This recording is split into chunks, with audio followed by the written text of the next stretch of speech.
about Zero to Hero. We have Solomon Serwanjja, the investigative journalist here, and he was sharing his story, how things were tough. Nolaba Solomon and hard working akola buli kimu buli omu amagala you backstab. Gamba Solomon yabbye kamera eyo. Yasabye gundi sente. Things like that. Have you experienced such? It's so many times in the newsroom that I've been, people backbite you, say you can't do it, you can't do it. The thing about me is when you tell me I can't do it, I can prove to you that I can. So sometimes you do something to actually disapprove people. To prove people that you can. Yeah, to say, you know what, I can actually do it.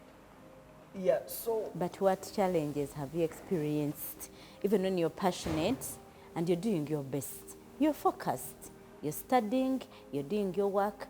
What are those things? At that point I was about to give up. I think it's the pressure in the newsroom. It's tough. The pressure of work generally. It's tough. Specifically, I'll speak to the newsroom because that's what I know. You wake up in the morning, come to office, brainstorm stories, kwata camera, tripod, olinye board ogende, baby fana yokomeo, or voicing, or inokola akaongezi, or inokola live at 9, or inokusoma mawulire, and then you have to come back, think through your pitch. Atelo mungo inano kusoma. Kakati. At all married. You know, having to get that work-life balance. It's tough, but then you have to keep going. So what makes you keep going? What makes me keep going is the passion for telling stories. I believe in the power of journalism. It makes you wake up every day and say, I want to do something, you know, I want to do something to change the world. You know, everyone keeps saying, we must make the world a better place. But what are you doing in your little spaces to actually make the world a better place? Sure. If you're a cameraman, what are you doing? If you were a sweeper, what are you doing? If you are an IT specialist, what are you doing to make this world a better place? I think we need to get beyond just the words and do something. So for me, my contribution to this changing the world and making it a better place is for me to use my journalism to actually tell stories about everyday people who would never had an opportunity to be heard, and just putting them on the forefront and telling their stories, and then, you know, their lives are changed. You know, telling a story of someone deep in Karamoja that they're feeding on ants, and they're on the you know, they're going to die if you don't cover their story and put it out there. So Solomon, what was your career's moment? The moment when you say, yes, finally? Or you haven't felt that? Well, I think it was the epitome of my career is the birth of this place. Okay. I did. What is this place? The African Institute for Investigative Journalism. So it's a non-profit organization that is really centered at growing investigative reporting in Africa. And we do this through training and capacity building for journalists. We give them some grants, we give them equipment, we're trying to solve the challenges in the newsroom and also to grow investigative reporting here, right? And of course we have a bigger plan ahead of us, yeah. The moment they say it's a girl. Yeah, but this one is a boy. I like girl. So yeah, the institute was born, and you know, we really work with a team of young people who are passionate about, you know, the vision and the dream. So do you think they say that there's that sense of arrival? Do you have that? No. Like arrival? I think that the moment when you and this has happened to me, and I think it has been a syndrome that many people, stars, or people who have excelled well have had. When you reach the epitome of your career, you think you've arrived, and therefore you actually then begin to take things for granted. And start dropping. And then you start dropping. What I've actually been using is when I feel I'm at my peak, I evolve. So I use my peak as a starting line to start something new.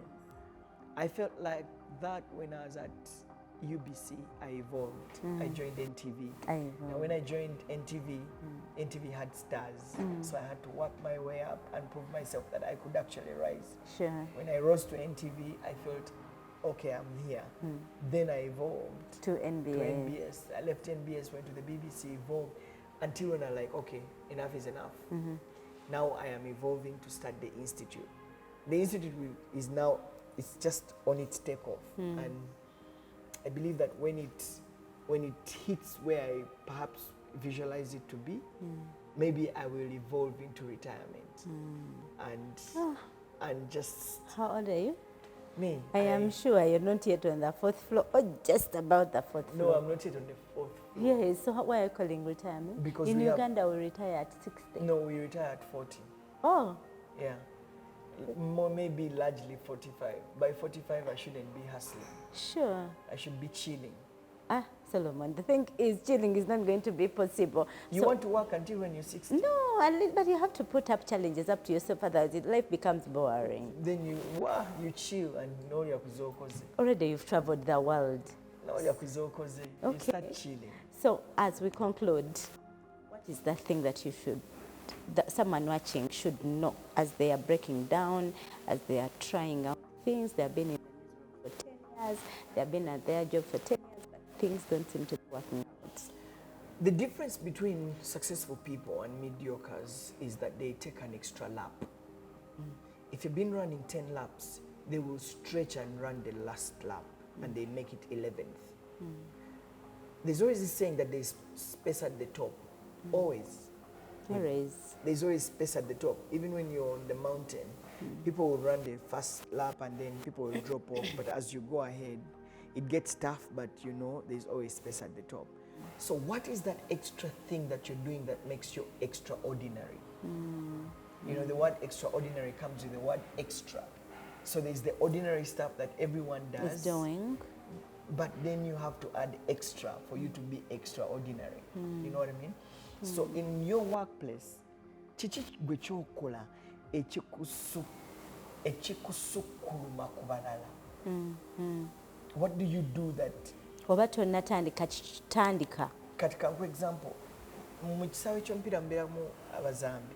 Naye lwaki bagamba ttiimu ya Portugal oyogera Cristiano Ronaldo, oba mu Argentina Lionel Messi, but there are other players, they are good players, but what makes them stand out is that extra effort they put, you know. So what extra effort do you put in your work, whether people are seeing you or not? Abasinga mukola 5 to 8, 8 to 5 ne mugenda so eziwera 10 n'emu ng'okwata akabaagako nga weesula oba biwedde oba tebiwedde ogenze. I'll start from there tomorrow bansasula paka 5 n'okwata akabaagako. Kati ngaze boss wo wenzija saawa 3-4 ez'ekiro ninsanga nga wooli nyinza obutakunyega but I have noted it. Yes. Oba okitegeera I have noted it. Naye gwe kweganga ogamba ze bansasula ziweddeyo n'okola the bare minimum. You'll continue being that. Ordinary. Ordinary. But what extraordinary thing do you do? Okweyongerako. Oba okuba bifaananyi. Do you want to, for example, go on YouTube and start watching lighting, coaching? What keeps you above the rest? What kept me above the rest is that many of the journalists in the newsroom used to kwesasira. They used to feel pity for themselves. Nga reporter agenda buwandiisi agenda nakatabo ne kapeni n'awuliriza n'akomawo n'awandiika script. That is what a reporter does.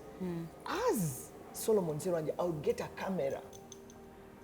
I'm waiting for a cameraman. I would get a camera and a tripod. I'm waiting for a car. Ngandi ku border. Ngandi ku border. And then nenkomawo twadde ku media center nene twa nengamba buli omu ku media center agenda kola story ya media center. How do I actually make my story better? Ngenda mu kisenyi ngafuna case study bibogedde to top up on the media center story yango nabo girabye ejja kuba different. Ejjalaga nti nataddeyo effort nagenze wa Kiseka oba nagenze mu kisenyi nefuna case study nenjidressinga nenyongirako soundbite ya media center nefuna ne analyst ayogera ku story agibalancing. So nenkola package nga fenefene tuwadde ku media center but my story would be different. Ate nemmala nengenda nensoma amawulire ate nga story number 1 okiraba nogera no stand by on air no gisoma nenga te gwajibaddemu. So that extra bit of sijja kubeera reporter wa bulijjo agenda okuwandika obuwandiisi script oba okitegeera mpandike mpeye wali coding 001 to 008 that's the sound bite nkwate kabaaga kange ngendeeka. No, the future of journalism is for people who are versatile oba okitegeera. As we come back, please don't turn off. Share with your friends to know this. Obulamu obweyagaza butandika n'amaka amayooyoote obulungi. Tuukiriza ekirooto ky'okwezimbira ennyumba naffe ku Zek Systems. Tukuleetedde Birds View Estate Kavule. Poloti zaffe nsava ate nga ssente ntono nnyo. Ku miliyoni 15 zokka weefunire poloti eya 5 ku 10. Poloti zaffe nteeketeeke bulungi kubanga amazzi n'amasannyalaze weebiri. Birds View Estate Kavule esangibwa ku Semuto Road kilomita 8 okuva e Matugga. Ate wulira kino, ensasula ya mpola mpola. Tulina ne poloti mu bitundu ebirala nga Bugema ku miliyoni 19, Dundu miliyoni 23, Namayumba miliyoni 8 ne Busiika miliyoni 17. Tukubireko oba tukyalire ku ofiisi zaffe e Matugga ne Kampala. Zek Systems ku lw'enkulaakulanayo.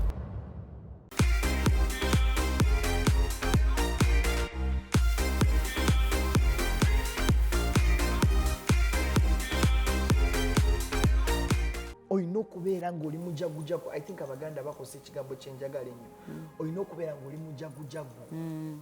Okitegeera, run when you see something. Leka mukama wakulabe nga waliwo ky'osukkulumyeko agambe naye omwana oyo ate tokikola kweraga. Do for your passion. Kyekolere gwe kubanga kijja coming through.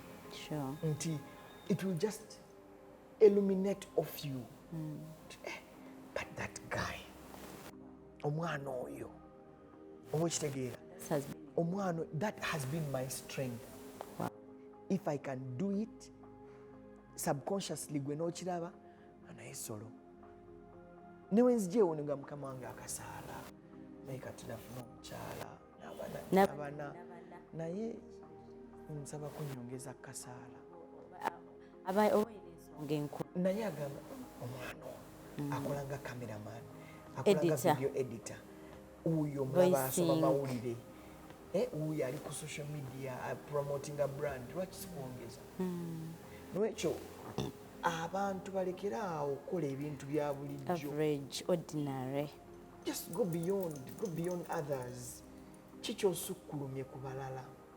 Mwena muli mu newsroom yemu mwena mujja ku macha muli ba reporter ne mutula meeting ne bamuwa story naye gwe kiki Kyosukkulumye ku balala. oba kitegeera nti ovudde ogenze mu field okomyewo mangu osaze sound bite ya lunch time wuuyo ogambye abamasengejje ngenda bawa linki muntekeko ku link ngenda bawa link nogera nokola link kusawa no, for us as we are saying that we keep thinking it is the owners, the CEO and whatever who are saying Kati Solomon genda field, Kati Solomon collection. It was your everyday idea. people bebakola olinda mukama wo kugamba kola kino no jangu wa mukama omugambe mukama wange kino nkikoze kino nkikoze. This morning one of my employees wano akende ku machanga nga mukama wange kino nakikoze nakiwaddeyo dda kino ne kino mukama wange kino kyawedde ne mutreninga omwana ono takulinda ate kukola ki kumugamba kola kino kola kino. You get into the mind of your employer. Then you get to think kikyayagala kikuyisaawo n'okikola oba kitegeera awo tukyala alidde abannayuganda. obanga oli mukozi, get in the mind of your employer. Think of nkoze kati akagenda omusanyusa musookeyo ntya, what do I do by the time wangamba kino oba nze kenyinga mukama wange kino nakikoze kino mbadde njagalamu ku buyambi nene kiri nakitegese nkya tugenda kikola oba kitegeera. You've got to get in the mind of your employer. What nga tonaba nakusaba musaala. Wow. I haven't heard you talk about God in all this, and I know you. The last I checked, you are born. Of course, you see, of course, you know, everything you can do, but without the grace of God, you're nothing. The Bible says men plan, but God fulfills Their plans in Proverbs. Yeah. Katonda ya byonna is the epitome of it all. Naye ayamba nga naawe otaddewo kyotaddewo because you see he uses what you put. Musa yabumubuuza what do you have? Kikyolina mba ne ku ekyo yagamba blind man genda oyoze muscle somewhere. You have to do something. Nti get up and walk. Oba okitegeera waliwo eno story ensese nnyo ga yali awo nga buli waliwo enjo ng'ajja nga staring amazzi naye nga bamusookamu yamalawo emyaka gya 3 n'abeera awo oba okitegeera. Some of us we are like that. Yajja n'amugamba what do you want me to do for you? Clearly you seeing I can't walk, I can't see, even the blind people. What do you want me to do for you?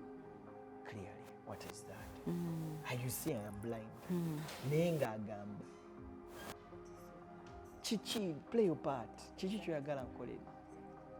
Njagala kulaba nti genda wali onaabe mu maaso ojja kutereera.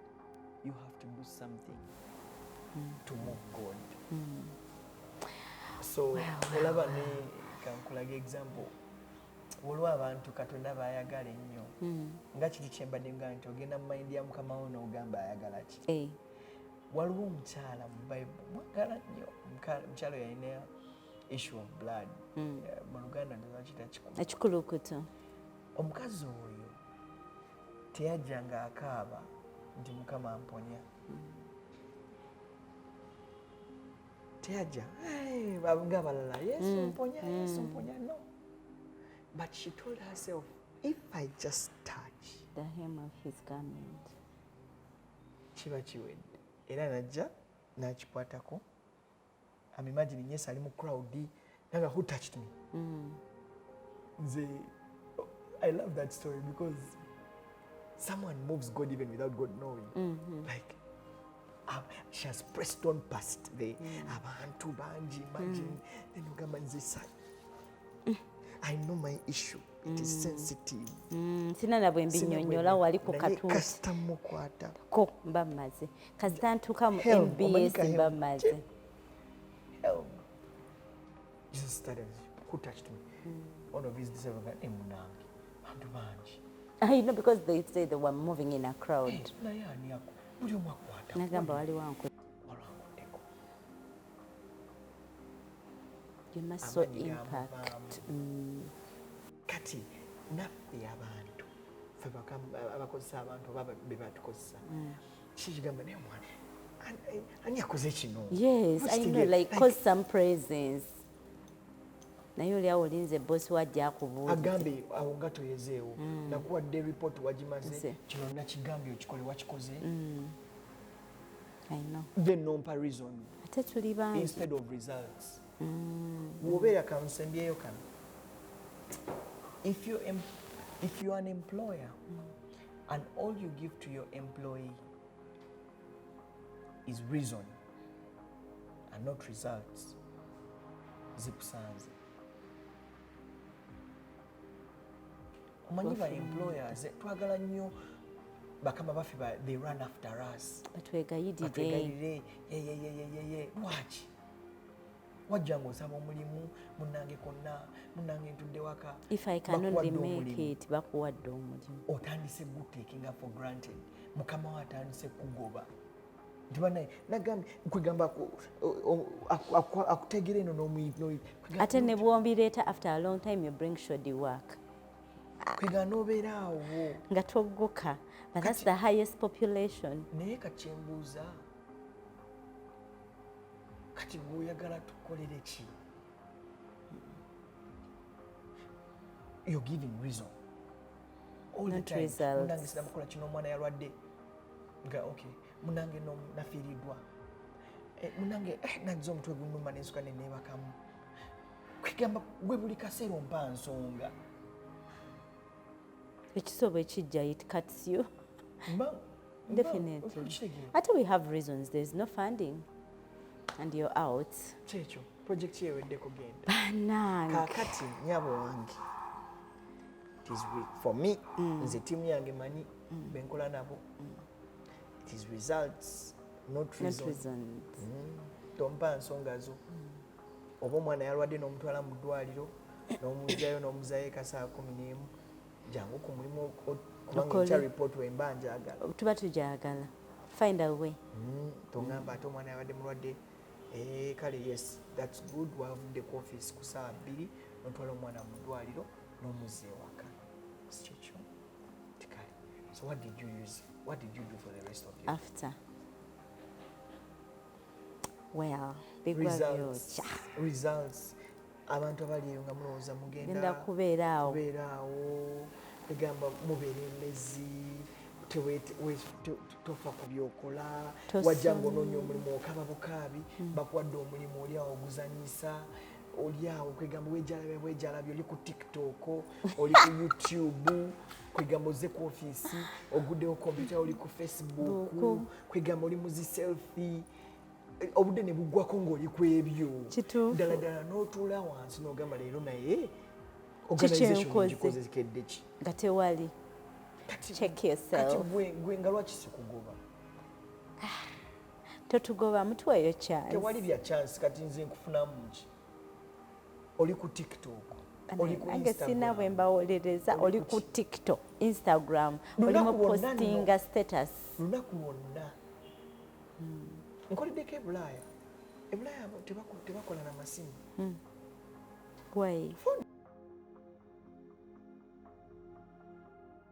why work is work. It is work. It is work.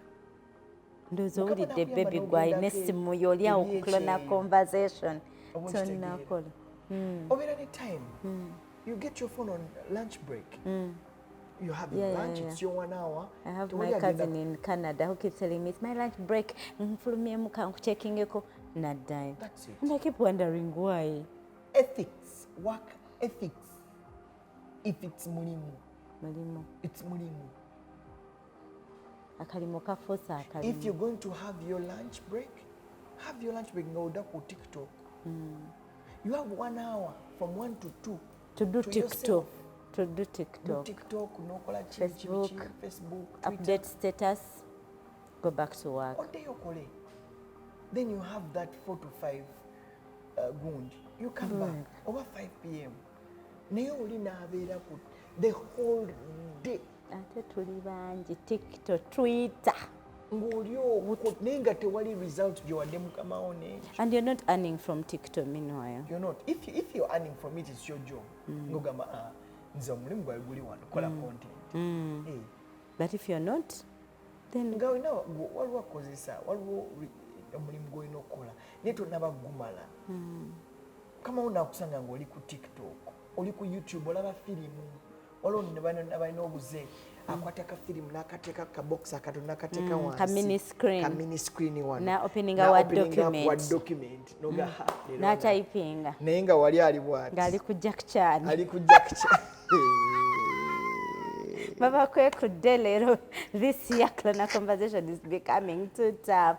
Solomon, as we conclude, thank you so much. I have learnt a lot. Have you ever seen me this quiet, just listening? I'm sure you're shocked. I'm equally shocked. I have learnt a lot, Solomon. Thank you so much, and I hope we'll have you again.